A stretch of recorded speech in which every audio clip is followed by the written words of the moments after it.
عزیز طالبات، جماعت ہشتم جماعت نہم غزل میر تقی میر کے آخری اشعار ہیں۔ شعر نمبر 6 ہے۔ جی میں کیا کیا ہے اپنے اے ہمدم، پر سخن طلب نہیں آتا، پر سخن طلب نہیں آتا۔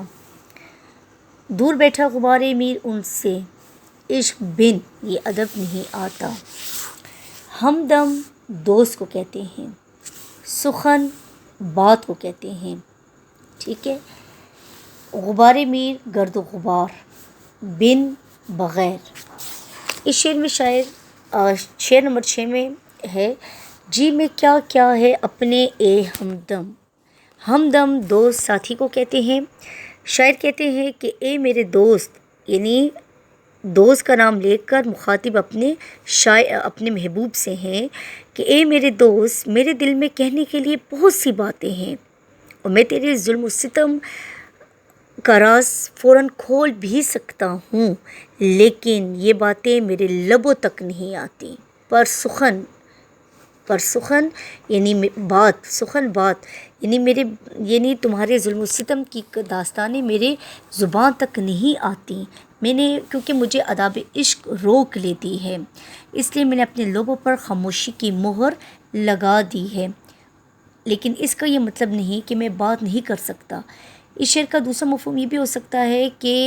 محبوب کا حسن، خوبصورتی نے شاعر کو اس قدر متاثر کیا ہے کہ وہ ہزاروں خواہشات اور ہزاروں تمناؤں اور خواہشات کے باوجود بھی کچھ کہہ نہیں سکتا۔ یعنی شاعر کہتے ہیں کہ ہمارے دل میں بہت سی ایسی خواہشات ہیں کہ میں اس کا اظہار کرنا چاہتا ہوں اے میرے دوست، لیکن وہ تمام باتیں میرے لبوں تک نہیں آ سکتی۔ در حقیقت محبت وہ لطیف جذبات ہیں جس کا تعلق صرف ایک سچے عاشق اور محبوب تک ہی ہوتا ہے، نیز محبت کرنے والے اور محبوب کے درمیان انتہائی ذاتی اور ہم کہہ سکتے ہیں کہ ایک عزت احترام کا ایک پردہ ہوتا ہے۔ شاعر کہتے ہیں کہ میں اپنے محبوب کو سب دنیا کے سامنے اس کی خاطر شکنی نہیں کر سکتا، یہ میرے عشق کو گوارا بھی نہیں ہے، لہٰذا کسی کو بھی اس میں اپنے ذاتی غم میں، فکر میں، پریشانیوں میں کسی کو بھی شریک نہیں کر سکتا۔ یہاں پر شاعر نے بڑی ایک اچھی بات کی ہے، اپنے آپ کو بالکل اپنے محبوب کے سامنے فقیر عاجز تصور کیا ہے کہ دور بیٹھا غبار میر ان سے، عشق بن یہ ادب نہیں آتا۔ دوبارہ عشق اور ادب کی بات مسلسل بات کی جا رہی ہے، یعنی تیسرے شعر سے لے کر اور آخری شعر تک مسلسل عشق کے ساتھ ادب کو بیان کیا جا رہا ہے۔ یہاں پر شاعر کہتے ہیں، خود سے مخاطب ہو کر کہتے ہیں کہ آداب عشق کرنے کی پہلی شرط ہے، یعنی شاعر کہتے ہیں کہ میں اپنے محبوب سے اس قدر محبت کرتا ہوں کہ اس میرے محبوب کے چلنے سے اٹھنے والا گرد و غبار بھی میرے محبوب سے پرے جا کر بیٹھے، یعنی احترام کرنے کا یہ سلیقہ عشق کرنے کے بعد ہی انسان کو سکھاتا ہے۔ یعنی شاعر یہ کہنا چاہتے ہیں کہ زمین سے اٹھنے والا گرد و غبار بھی میرے محبوب کے قریب بھی نہیں بیٹھتا، یعنی وہ کہتے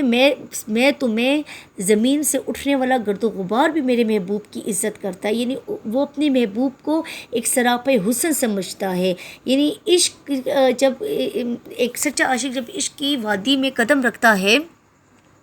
تو وہ اپنے عشق کی بلندی اور اس کی معراج تک پہنچنے کے لیے بہت حد تک گزر جاتا ہے، چاہے وہ عشق مجازی ہو چاہے وہ عشق حقیقی ہو، دونوں کے لیے لطیف جذبات کا ہونا ضروری ہے اور سچے جذبات کا ہونا ضروری ہے، تبھی انسان عشق کی معراج تک پہنچ سکتا ہے، ٹھیک ہے۔ جیسے کہ جبرائیل امین جو تھے وہ عرش مولا پر رک گئے تھے، وہ کہتے جلتے ہیں جس مقام پہ جبریل امی کے پر، اس کی حقیقتوں کے شناسا تم ہی تو ہو، ٹھیک ہے۔ تو نبی پاک کو اللہ سے محبت تھی، وہ محبوب خدا تھے، ٹھیک ہے، تو انہوں نے اپنی عشق کی وجہ سے ہی اللہ تعالیٰ کو اللہ تعالیٰ سے ملاقات کا شرف حاصل کیا تھا، اور اس ملاقات تک حاصل کرنے کی رسائی صرف نبی کو ہی حاصل تھی۔ تو یہاں پر میں اس کو اس کے ساتھ کمپیئر نہیں کرتی، لیکن اس شاعر کی ایک دل کی حسرت کو میں آپ کی طرف آپ تک پہنچانا چاہتی ہوں کہ شاعر یہ کہنا چاہتے ہیں کہ میں اپنے محبوب سے بے تحاشا بے پناہ عشق کرتا ہوں، یعنی زمین سے اٹھنے والا گرد و غبار بھی میں نہیں چاہتا کہ میرے محبوب تک پہنچے۔ معلوم یہ ہوتا ہے کہ شاعر نے عشق کے ادب یا آداب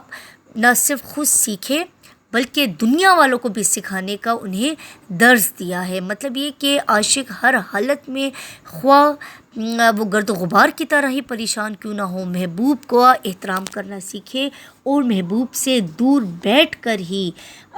دور بیٹھا رہے تاکہ گرد و غبار اور خاک اس کے خوبصورت وجود پر نہ پڑے، اور تمام تر مصائب کے باوجود بقول شاعر مجھے ادب احترام کو ملحوظ خاطر رکھ کر ہی اپنے محبوب کو راضی کرنا ہے، اور محبوب کی رضا میں ہی میری رضا شامل ہے۔